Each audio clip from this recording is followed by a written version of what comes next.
Bonjour, je suis content de vous voir ce matin. Et j'espère que vous avez bien dormi avec 1 heure de plus de sommeil. Comme ça, personne ne va s'endormir pendant la prédication. Bon, alors ce matin, je continue avec le 3e message sur le thème La foi en Dieu. Et j'ai déjà apporté 2 messages, je vais donner un résumé passé.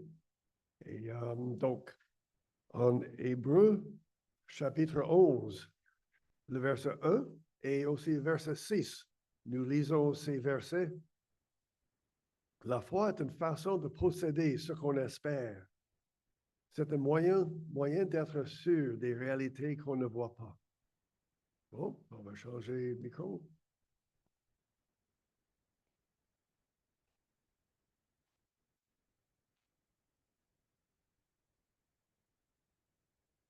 Ça va mieux comme ça? OK. Est-ce qu'ils sont fermés? Est-ce qu'ils sont fermés? OK.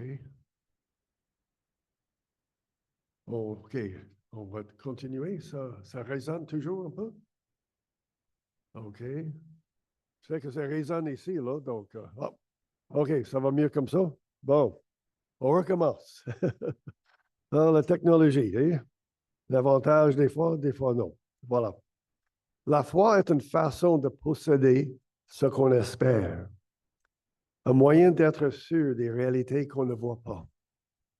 Et au verset 6, celui qui s'approche de Dieu doit croire qu'il existe et qu'il récompense ceux qui se tournent vers lui. Alors la foi, faire confiance en Dieu, est on peut dire, un élément fondamental de la vie chrétienne. Tout commence par la foi. Nous mettons notre confiance en Jésus comme sauveur et nous continuons à lui faire confiance dans notre vie comme disciples de Jésus. Avoir foi en Dieu est tellement abordé dans nos vies comme chrétiens. La Bible en parle beaucoup. Les pasteurs prêchent un sermon sur le sujet. Sujet de nos chants, nos prières, nos conversations, témoignages. On parle beaucoup d'avoir confiance en Dieu, la foi en Dieu. Et parce qu'on parle tellement, il y en a qui ont cette image d'un chrétien mature, un chrétien qui va toujours dire oui au Seigneur, toujours obéir, jamais douter, jamais avoir des incertitudes, et même un indice de la maturité spirituelle, c'est d'avoir la grande foi en Dieu. Mais avoir foi en Dieu, est-ce que ça veut dire qu'on ne peut jamais poser des questions à Dieu sur ce qui se passe dans nos vies? Est-ce qu'il faut toujours avoir la foi audacieuse de David qui faisait face à Goliath? Ou la foi de Shadrach, Meshach et Abednego? C'est beaucoup. Devant la fournaise ardente. Nous avons un problème en tant que chrétiens quand on lit la Bible. Et je m'identifie avec. C'est qu'on va lire dans la Bible l'histoire d'un personnage, une personne, homme ou femme, qui a eu la foi en Dieu, a eu la victoire, la réponse à la prière, et ça allait très bien dans sa vie. Et on prend cet exemple et on le transpose dans notre vie. On pense qu'on doit toujours avoir cette même foi ou la même victoire, la même vie de prière comme cette personne-là. Mais ce n'est pas la réalité, n'est-ce pas? La réalité, c'est des fois, oui, ça marche, des fois la prière, la foi, des fois non. Et dans la parole de Dieu, nous lisons multiples exemples des gens qui se trouvaient dans toutes sortes de circonstances différentes et qui ont manifesté leur foi en Dieu de manière différente. Donc, dans le premier message que j'ai donné sur David, on voyait la foi courageuse et audacieuse de David, n'est-ce pas? Il était là devant Goliath. Il courait vers le défi. Il s'avançait la foi courageuse. On a vu dans le deuxième message la foi constante et stable de Shadrach, Meshach et Abednego, ces trois amis qui se trouvaient devant la fournaise ardente. Et peu importe les circonstances, peu importe les conséquences, ils continuaient à faire confiance en Dieu. Donc, la foi de David, la foi courageuse est importante. La foi stable de ses trois amis, encore importante. Mais la réalité est que parfois, on questionne Dieu. On n'est pas convaincu de ce qui se passe, ce qui nous demande, comment on devrait agir, obéir. Qu'est-ce qu'on doit faire? Alors, ce matin, nous allons voir l'exemple d'un homme qui, toujours en faisant confiance en Dieu, a posé des questions à Dieu. Et il n'a pas laissé son manque de compréhension l'empêcher d'obéir au Seigneur.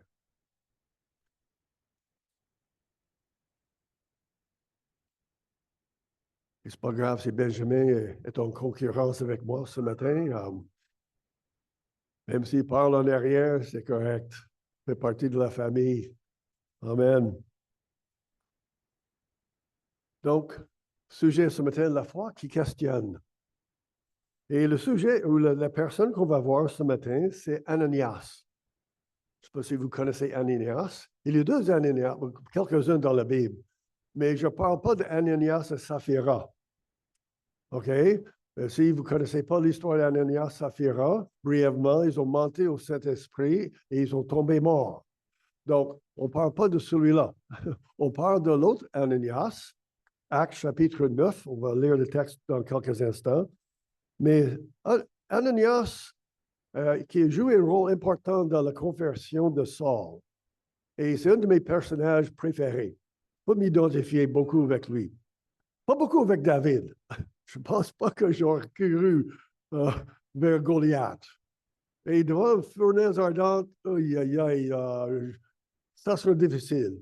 Mais Ananias, oui, je peux m'identifier beaucoup avec ce gars-là. Contexte, c'est que Saul, qui est devenu l'apôtre Paul, maintenant on va parler de Saul, parce que son nom est Saul, mais après sa conversion, il a changé son nom à Paul, qui est devenu l'apôtre Paul, qui écrit beaucoup de livres dans le Nouveau Testament, mais son nom de naissance est Saul. Alors, Saul, lui, est très zélé pour sa foi. Et il est contre les croyants, contre les personnes qui suivent Jésus. Parce que pour lui, Jésus n'est pas Dieu. Jésus est un faux prophète. Et dans son zèle, son désir de garder la foi, sa compréhension, la foi juive, lui persécutait les croyants. Il avait la permission des autorités religieuses et civiles prendre les chrétiens, les jeter en prison, torturer, peut-être même ceux qui sont morts, briser les familles. Donc, lui avait tout ce pouvoir dans la région. Et c'est un homme, les croyants craignaient cet homme-là, Saul. Donc, lui partait de Jérusalem à Damas, une autre ville, peu loin, justement pour trouver des croyants en Jésus et les jeter en prison. C'était l'objet. Il avait tout le pouvoir des autorités avec lui. En route, vous pouvez lire l'histoire, Actes chapitre 9. On ne va pas lire l'événement même, mais en route, il avait une équipe, plusieurs personnes avec lui, grande lumière du ciel. Et lui tombe à terre et Jésus lui dit, « Saul, Saul, pourquoi me persécutes-tu? » Ça me rappelle de l'histoire de Moïse. Des fois, Dieu doit vraiment faire des choses spectaculaires pour attirer notre attention. Surtout les gens qui ont une tête dure. Pour réveiller. Moïse, c'était un buisson ardent. Et ce qui ne consume pas.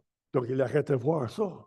Et Dieu lui parlait. Pour Saul, c'était cette lumière et cette voix du ciel pour dire, Saul, tu as tort. Je suis vivant. Le pauvre Saul, il était complètement battu. Il ne savait pas quoi faire. Il est devenu aveugle. Donc, ses amis l'ont amené à Damas. Il a passé 3 jours sans manger, dans une confusion totale, lutte spirituelle, mentale, parce que tout ce qu'il croyait maintenant était faux. Il ne pouvait plus croire cela. Tout ce qu'il croyait sur Jésus, il avait tort. Maintenant, il est confronté avec la vérité. Donc, c'était toute une lutte pendant 3 jours. Donc, ça, c'est le contexte. Et on lit ceci au Actes chapitre 9. À partir du verset 10, on reprend l'histoire. Or, Damas vivait un disciple nommé Ananias. Le Seigneur lui apparut dans une vision et lui dit, Ananias. Oui, Seigneur, répondit-il. Et le Seigneur lui dit, lève-toi, va dans la rue qu'on appelle la rue droite, et dans la maison de Judas, demande à voir un nommé Saul, originaire de Tarse, car il prie. Et dans une vision, il a vu un homme du nom d'Ananias entrer dans la maison et lui imposer les mains pour lui rendre la vue. Mais Seigneur, répliqua Ananias, j'ai beaucoup entendu parler de cet homme de plusieurs côtés. On me dit tout le mal qu'il a fait à ceux qui t'appartiennent à Jérusalem. De plus, il est venu ici muni de pouvoir que lui ont accordé les chefs des prêtres pour arrêter tous ceux qui te prient. Mais le Seigneur lui dit, va, car j'ai choisi cet homme pour me servir. Il fera connaître que je suis qui je suis au peuple étranger et à leur roi, ainsi qu'aux Israélites. Je lui montrerai moi-même tout ce qu'il devra souffrir pour moi. Ananias partit donc. Arrivé dans la maison, il imposa les mains à Saul et lui dit, Saul, mon frère, le Seigneur Jésus qui t'est apparu sur le chemin par lequel tu venais, m'a envoyé pour que la vue te soit rendue et que tu sois rempli du Saint-Esprit. Au même instant, ce fut comme si des écailles tombaient des yeux de Saul. Il vit de nouveau. Alors il se leva, fut baptisé, puis mangea et reprit des forces. On connaît très peu d'Ananias.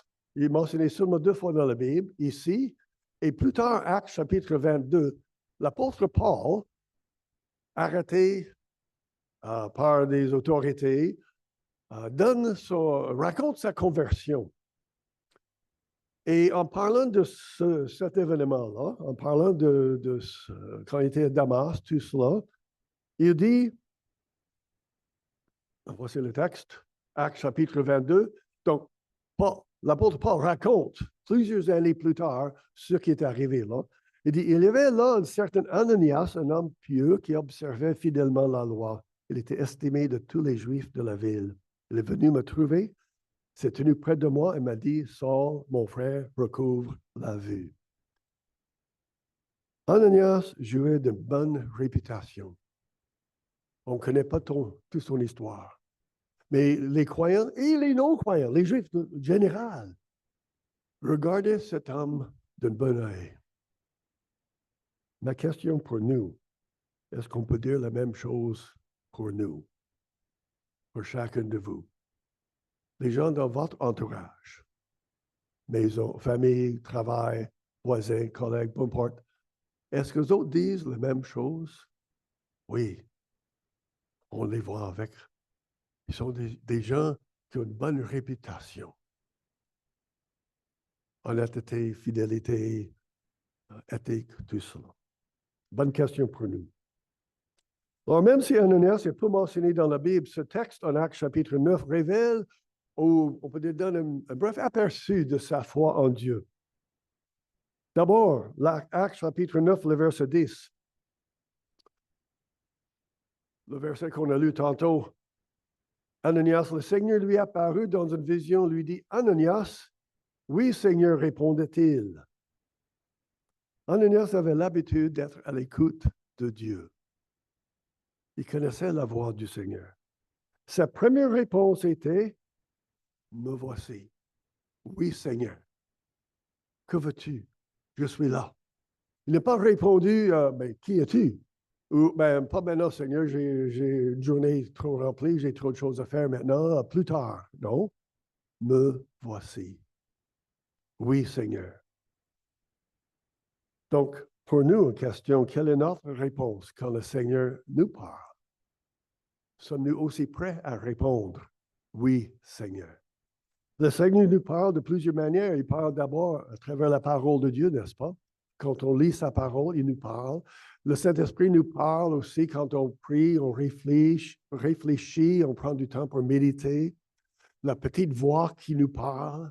Quand on chante un chant, on entend un témoignage. Il parle des fois à travers la création. Mais le Seigneur, il est notre Père céleste qui nous aime.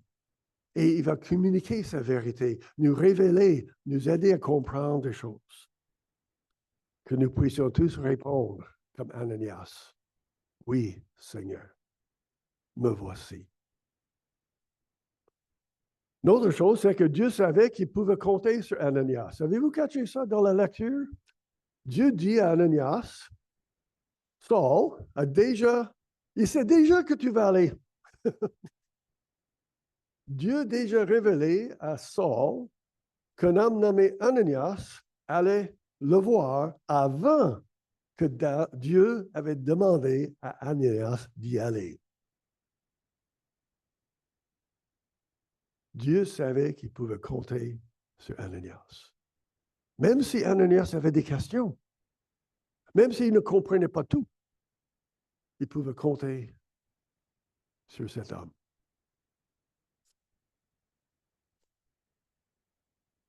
Alors, la question pour nous, est-ce que Dieu peut compter sur nous? Est-ce que Dieu peut compter sur vous? Sommes-nous prêts à dire oui? Prenons un instant pour réfléchir sur ça. Est-ce que Dieu peut compter sur moi?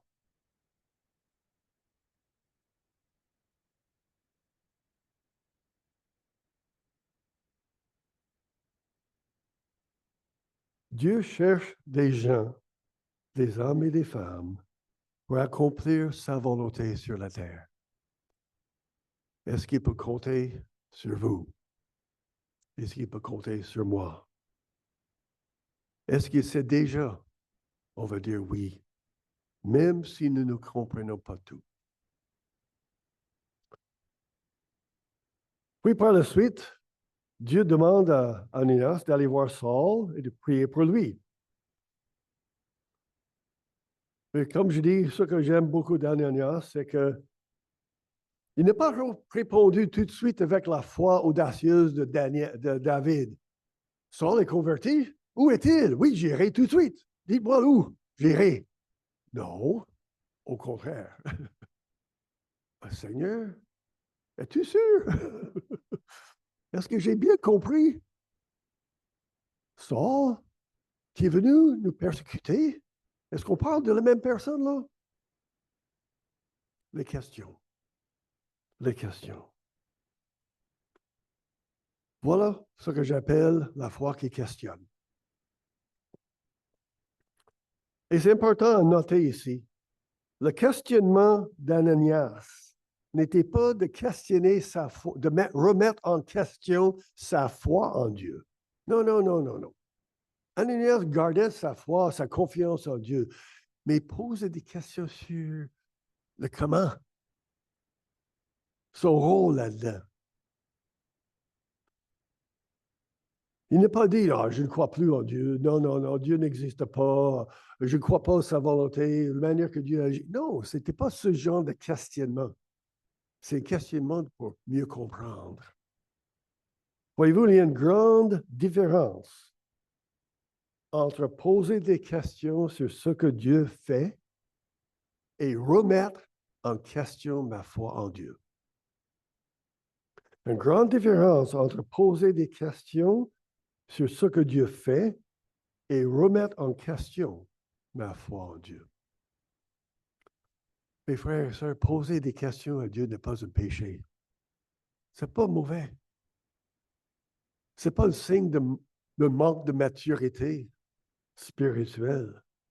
Donc, n'hésitez pas à poser des questions. Exprimez votre manque de compréhension, votre incertitude envers le Seigneur. C'est correct. Dieu est notre Père céleste. Il nous connaît. Il vous connaît. Vouloir comprendre est une réaction tout à fait humaine.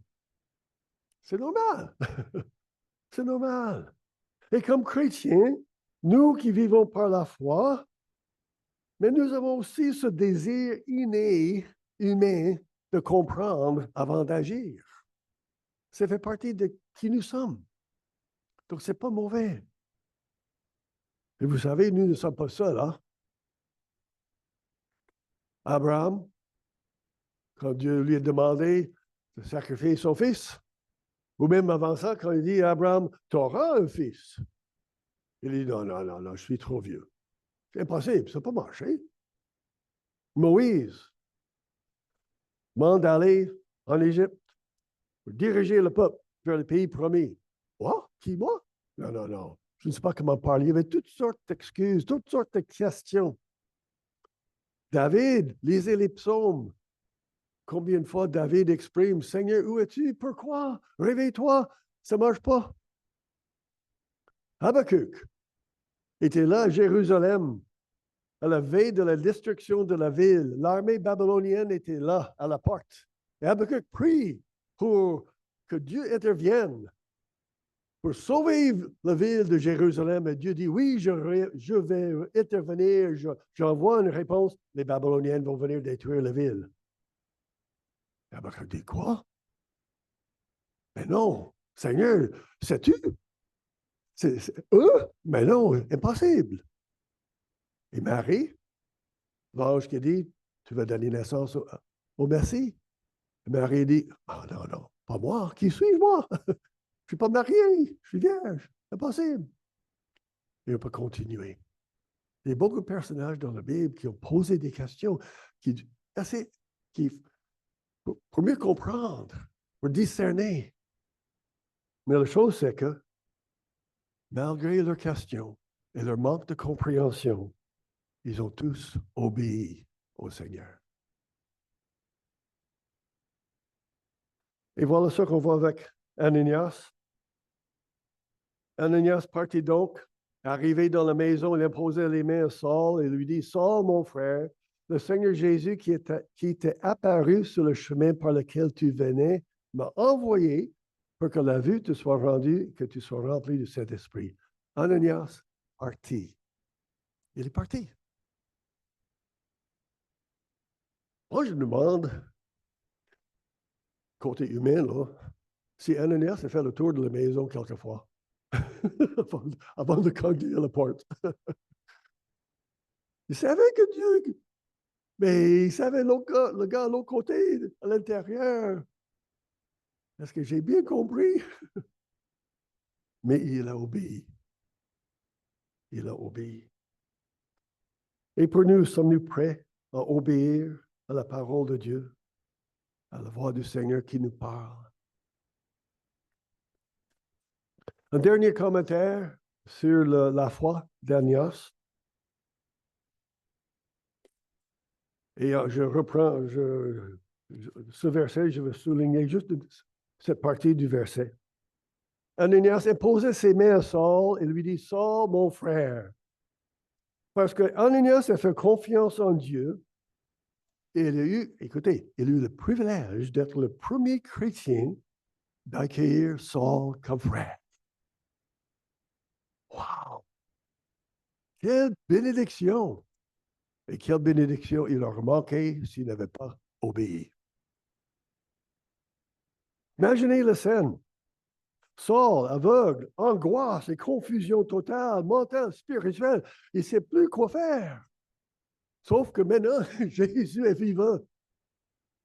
Sentiment de culpabilité énorme en pensant aux souffrances qu'il avait infligées sur les croyants. Coupable. Et voilà Ananias qui entre dans la chambre. Il étend sa main et le touche. C'est l'inverse. C'est Saul qui est venu, qui voulait venir, étendre sa main et saisir les chrétiens. Et maintenant, c'est Ananias qui étend sa main sur les épaules de Saul. Celui qui est venu pour le jeter en prison, le faire souffrir pour sa foi en Jésus. Et Ananias exprime trois mots tellement importants et puissants. Saul, mon frère. Wow! Quel soulagement pour Saul.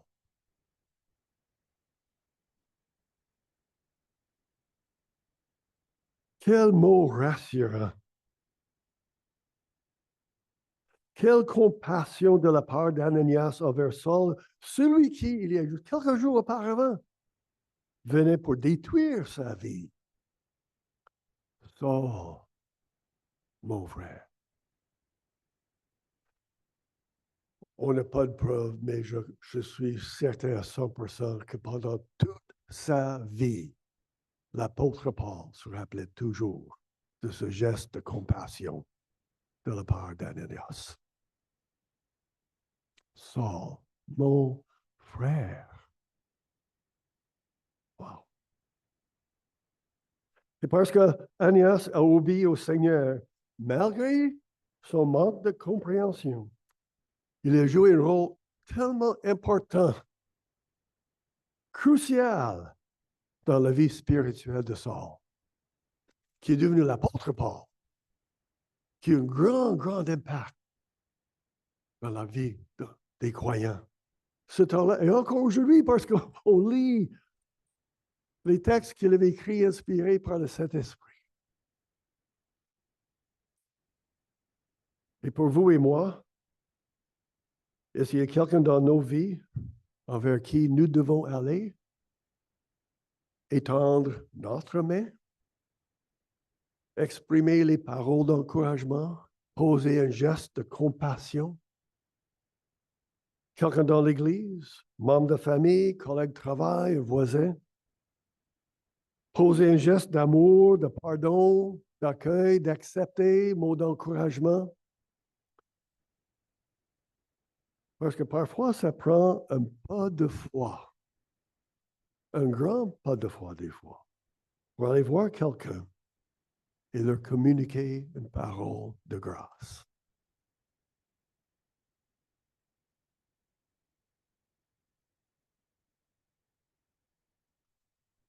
Dieu se sert des gens comme David qui ont une foi audacieuse, courageuse.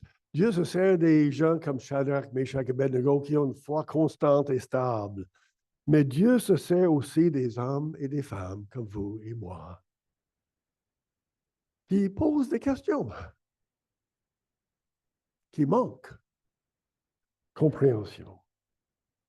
Et encore, je le répète, il y a une grande différence entre poser des questions sur ce que Dieu fait et remettre en question sa foi en Dieu. Avoir foi en Dieu signifie que nous ne laissons pas nos questions, nos incertitudes nous empêcher d'obéir au Seigneur. Les pas de foi, manque de compréhension, mais les pas de foi d'obéissance quand même. La foi qui questionne veut dire qu'on pose des questions pour mieux comprendre, tout en gardant sa confiance en Dieu. Car nous croyons que Dieu sait mieux, il est en contrôle, il est en train d'accomplir sa volonté. Comme nous lisons en Isaïe 55, car vos pensées ne sont pas mes pensées, vos voies ne sont pas les voies que j'ai prescrites, déclare l'Éternel. Autant le ciel est élevé au-dessus de la terre, autant les voies que je vous ai prescrites sont élevées au-dessus de vos voies, et autant mes pensées sont élevées loin au-dessus des vôtres. Amen. Que le Seigneur vous bénisse.